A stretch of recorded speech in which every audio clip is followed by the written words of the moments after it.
माझं नाव कृष्णा किरण प्रकाश तोष्णियाल आणि माझ्या मेडिकलचं नाव आहे Toshniwal medical pharmacy doctor line.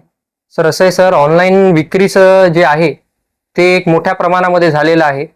लोकांनी काय करतात, AI कडून प्रिस्क्रिप्शन बनवून घेतात आणि ते टाकतात.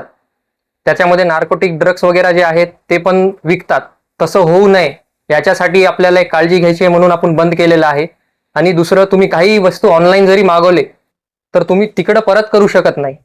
यायला 2-3 दिवस लागतात, परत करायची प्रोसिजर वेगळी, तुम्ही तेवढं वेळ देऊ शकत नाही. पण असं मेडिकल स्टोअरवर जनरल जरी तुम्ही गेल्या तर तुम्हाला त्यांनी काहीतरी सहकार्य करेल.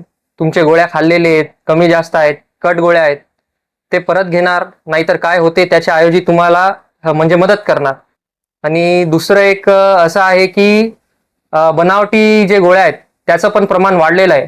ते होऊ नये त्याच्यासाठी पण आपण काळजी घेऊन म्हणजे गोळ्या जे आहेत ते लोकल स्टोअरवरूनच घेणे. सर त्याच्यामध्ये मेन जे आहे की नाही, ते गोळी बरोबर येते की नाही त्याच्यावर मेन प्रश्न उत्पादन होतो. फेक असू शकते, डम्मी असू शकते.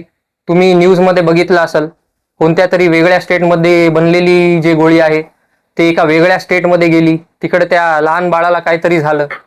तर बनावटी जी आहे त्याची आपण काही गॅरंटी देऊ शकत नाही. हे जे आमची जे चेन आहे स्टॉकीजची, मेडिकलची, त्यांना बरोबर कंपनी थ्रू माल येते, तिकडं डिस्ट्रीब्युशन कसं आहे ते आपल्याला माहिती नाही.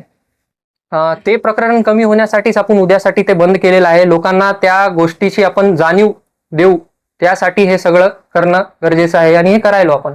रुग्ण आहेत, त्याच्यानंतर त्यांचे नातेवाईक आहेत, त्यांची गैरसोय वगैरे होऊ शकते का सर मेडिकल बद्दल? नाही, आता आज तुम्ही लोक आले इकडं, आम्ही तेच म्हणजे आज सांगणार आहे की उद्यासाठी बंद आहे, तर तुम्ही आजच जे काही इमर्जन्सी गोळ्या घेऊन टाका. 1 दिवसाची गोष्ट आहे. तुम्हाला वाटते की कोणती वस्तू तुम्हाला अर्जंट आहे तर आज घेऊन टाका. सोशल मीडिया आहे, लवकरच पसरते सगळं, तुम्हाला कळेल काय. 1 दिवसासाठी आहे का फक्त 1 दिवसासाठी आहे सर.